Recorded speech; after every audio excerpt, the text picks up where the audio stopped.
В Ухте торжественно открыли детский технопарк «Кванториум». Первых учеников этот центр дополнительного инженерного образования принял еще в середине сентября. Но официальную церемонию открытия приурочили к презентации дополнительной мобильной версии технопарка «Кванториума» на колесах.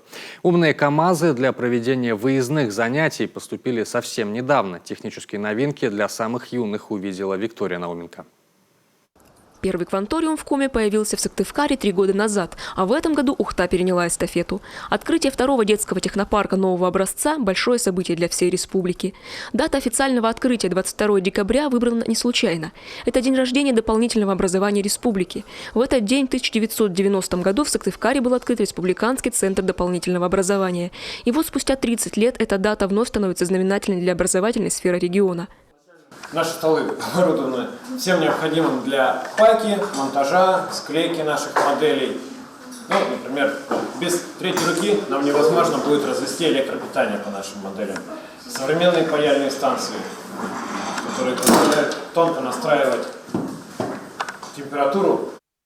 Ухтинский «Кванториум» занял первые и третьи этажи здания бывшего корпуса Е Ухтинского университета. Робототехника, информационные технологии, промдизайн и даже авто- и аэростроение – все эти актуальные направления доступны здесь для юных инженеров совершенно бесплатно. Для обучения каждому из направлений отведена своя аудитория со всем необходимым техническим оснащением. Так, например, в аэроквантуме множество квадрокоптеров и оборудования для самостоятельного изготовления летательных аппаратов.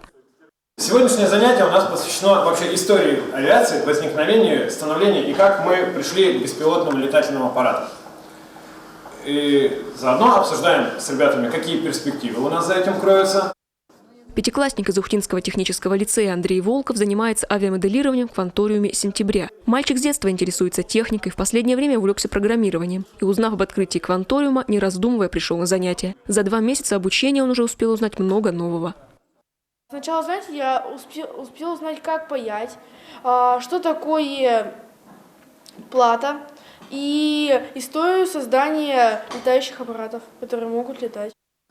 Но благодаря мобильной версии технопарка занятия на высокотехнологичном оборудовании с квалифицированными преподавателями, которые, кстати, все прошли специальное обучение перед трудоустройством в «Кванториуме», доступны и для детей из пригорода. Мобильный «Кванториум» – это 2 умных КАМАЗа. Внутри автомобилей обустроены многофункциональные комплексы хай-тек для проведения опытов, моделирования и конструирования. Здесь есть устройства для работы в дополнительной виртуальной реальности, 3D-принтеры и все необходимые гаджеты. Мы привозим оборудование, располагаем его в школе. То есть школа нам выдает 3 кабинета. Школа.